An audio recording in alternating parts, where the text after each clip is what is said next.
Kevin C. Cox, Getty ImagesTeam West earned a 131-128 win over Team East at the McDonald's All-American game on Wednesday behind the stellar play of Nassir Little.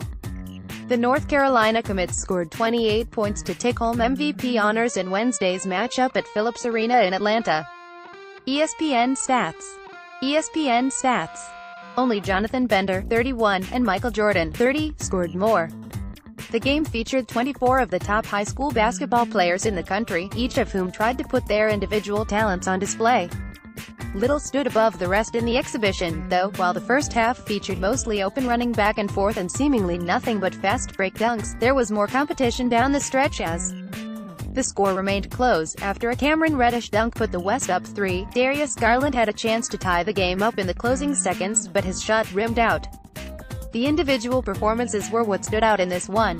R.J. Barrett was the best player on the floor in the first half, scoring 14 points to help lead the East to a 63-54 halftime advantage.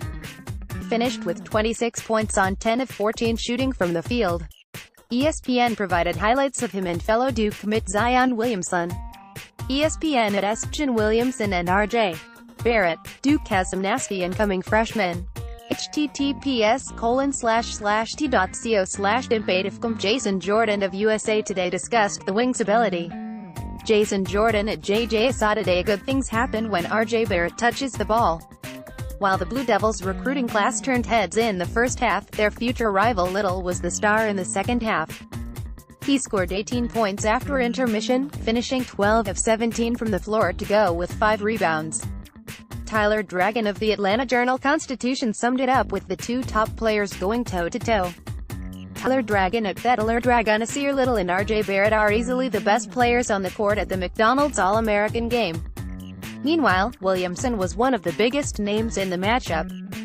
The highlight reel machine won the Powerade Jam Fest this week and made some big dunks in this game as well. Paul Biancardi of ESPN.com discussed the versatility of Williamson's game after Doug Gottlieb of Fox Sports questioned his upside. Paul Biancardi at Paul Biancardi: "It's not even close athletically. Plus Zion Williamson has underappreciated ball skills. Handles and passes with effectiveness and instincts. Jumper has good mechanics and he is a good free throw shooter. Never needed to shoot."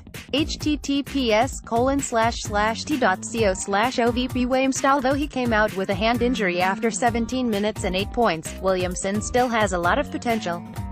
Romeo Langford, one of the top undecided players in the country, also stood out Wednesday. He showed he can get hot in a hurry with 10 points in the first few minutes of the second half, including back-to-back three-pointers. He finished with 19 points, 15 of which came after halftime.